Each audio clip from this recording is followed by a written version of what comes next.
अस्सलाम वालेकुम मेरे वीरों भरावो मेरे सज्जनों बेलियो सारे भैनों भरावां ਨੂੰ अस्सलाम वालेकुम। ठीक है ना। मैं ਤੁਹਾਡਾ ਲੱਕੀ ਭਾਈ ਬੋਲ ਰਿਹਾ ਵਾਂ ਆਪਣੀ ਹਯਾਤੀ ਚੈਨਲ ਤੋਂ।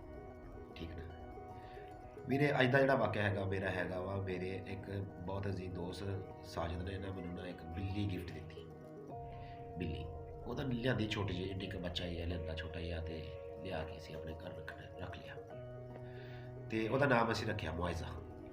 ਮੁਆਇਜ਼ਾ ਰੱਖ ਕੇ ਅਸੀਂ ਉਹਨਾਂ ਵਾਵਾ ਖੇਲ ਲਿਆ ਖੁੱਲ੍ਹ ਤੇ ਉਹ ਅਕਸਰ ਉਹਦੀ ਹੈਗੀ ਥੋੜ੍ਹੀ ਜਿਹੀ ਸ਼ਰਾਰਤੀ ਸੀ, ਕਿਉਂਕਿ ਉਹ ਉੱਥੇ ਆਈ ਸੀ ਇਕੱਠਿਆਂ ਵਿੱਚੋਂ ਸਾਡੇ ਕੋਲ ਆਣ ਕੇ ਇਕੱਲੀ ਸੀ, ਗਿੱਜੀ ਸੀ, ਅੱਛੀ ਸੀ, ਲੇਕਿਨ ਗੇਟ ਤੋਂ ਜ਼ਰਾ ਨਾ ਬਾਹਰ, ਜਦੋਂ ਕਿਸੇ ਨੇ ਬਾਹਰ ਜਾਣਾ ਬਾਹਰ ਨਿਕਲ ਜਾਂਦੀ ਸੀ ਨਾਲ, ਕੋਸ਼ਿਸ਼ ਕਰਦੀ ਸੀ। ਇੱਕ ਦਿਨ ਤਾਂ ਮੈਂ ਗੇਟ ਦੇ ਨਾਲ ਖੜਾ ਤੇ ਉਹ ਨਾ ਮੇਰੇ ਵੱਲ ਦੇਖ ਕੇ ਮੇਰੇ ਨਾਲ ਨਾਲ ਬਾਹਰ ਪੈਰਾਂ ਦੇ ਨਾਲ ਆ ਗਈ। ਮੈਂ ਉਹਨੂੰ ਪੈਰ ਨਾਲ ਡੱਕਣ ਦਿਆਂ ਕਿ ਮੋਟਰਸਾਈਕਲ ਆ ਰਿਹਾ, ਤੇ ਦਵਾ ਦਵ ਨਿਕਲੀ ਆ ਤੇ ਮੋਟਰਸਾਈਕਲ ਦੇ ਉੱਤੋਂ ਦੀ ਲੰਘ ਗਿਆ, ਦੌੜ ਕੇ ਅੰਦਰ ਨੂੰ ਆ ਗਈ।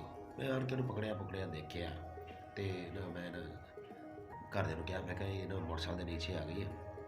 ਉਹਦਾ ਹੈ ਤਾਂ ਠੀਕ ਸੀਗੀ, ਠੀਕ ਨਾ, ਪਰੇਸ਼ਾਨ ਜੀ ਹੋ ਗਈ, ਲੇਕਿਨ ਉਹਨੂੰ ਕੁਛ ਨਹੀਂ ਹੋਇਆ, ਬਿਲਕੁਲ ਠੀਕ ਠਾਕ ਹੋ ਗਈ। ਉਹਨੂੰ ਆਂਡਾ ਉਂਡਾ ਦੁੱਧ 'ਚ ਪਾ ਕੇ ਦਿੱਤਾ, ਜਿਸ ਮਤਲਬ ਕਿ ਥੋੜ੍ਹੀ ਜਿਹੀ ਮੈਡੀਸਨ ਦਿੱਤੀ ਉਹਨੂੰ, ਜਿਹੜੀ ਉਹਦੇ ਬਿੱਲੀ ਵਾਲੀ ਮੈਡੀਸਨ ਦਰਦਾਂ ਦੁਰਦਾਂ ਵਾਲੀ ਦਿੱਤੀ ਉਹਨੂੰ, ਕਿ ਉਹਨੂੰ ਕੋਈ ਮਸਲਾ ਨਹੀਂ ਆਉਂਦਾ। ਕਰਦੇ ਕਰਾਉਂਦੇ ਮਹੀਨਾ ਡੇਢ ਮਹੀਨਾ ਲੰਘ ਗਿਆ।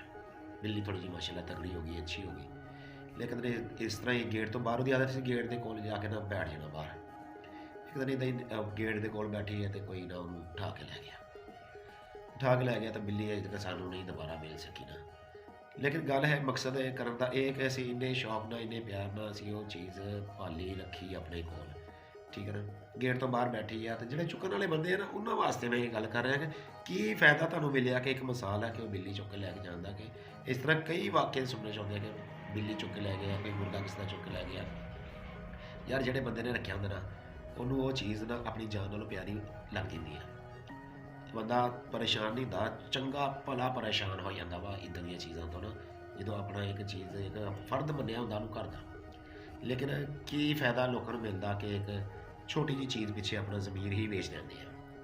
ਦਰਵਾਜ਼ੇ ਅੱਗੇ ਬੈਠੇ ਆ, ਤੁਸੀਂ ਚੁੱਕ ਕੇ ਲੈ ਗਏ ਆ, ਠੀਕ ਹੈ ਨਾ, ਕੀ ਫਾਇਦਾ ਮਿਲ ਗਿਆ। ਇਹ ਬਸ ਸਮਝਾਉਣ ਦਾ ਮਕਸਦ, ਕਹਿਣ ਦਾ ਮਕਸਦ ਸਿਰਫ ਇੰਨਾ ਵਾ ਕਿ ਮੇਰੇ ਵੀਰੋ ਅਤੇ ਮੇਰੇ ਭਰਾਓ, ਅਤੇ ਅਗਰ ਕਿਸੇ ਦੀ ਚੀਜ਼ ਹੋਵੇ ਨਾ, ਉਹਨੂੰ ਦਰਵਾਜ਼ਾ ਖੜਕਾ ਕੇ ਉਹਨੂੰ ਕਹੋ ਭਾਈ ਚੀਜ਼ ਆਪਣੀ ਅੰਦਰ ਕਰ ਲਓ, ਠੀਕ ਹੈ ਨਾ। ਜੇ ਬਾਹਰ ਬਾਤ ਉਹਨੂੰ ਚੁੱਕ ਕੇ ਤਾਂ ਨਾ ਲਈ। ਬਾਕੀ ਦੁਆਵਾਂ 'ਚ ਯਾਦ ਰੱਖਿਓ, ਮੈਂ ਤੁਹਾਡਾ ਲੱਕੀ ਭਾਈ, ਠੀਕ ਹੈ ਨਾ। ਅੱਲਾ ਹਾਫਿਜ਼।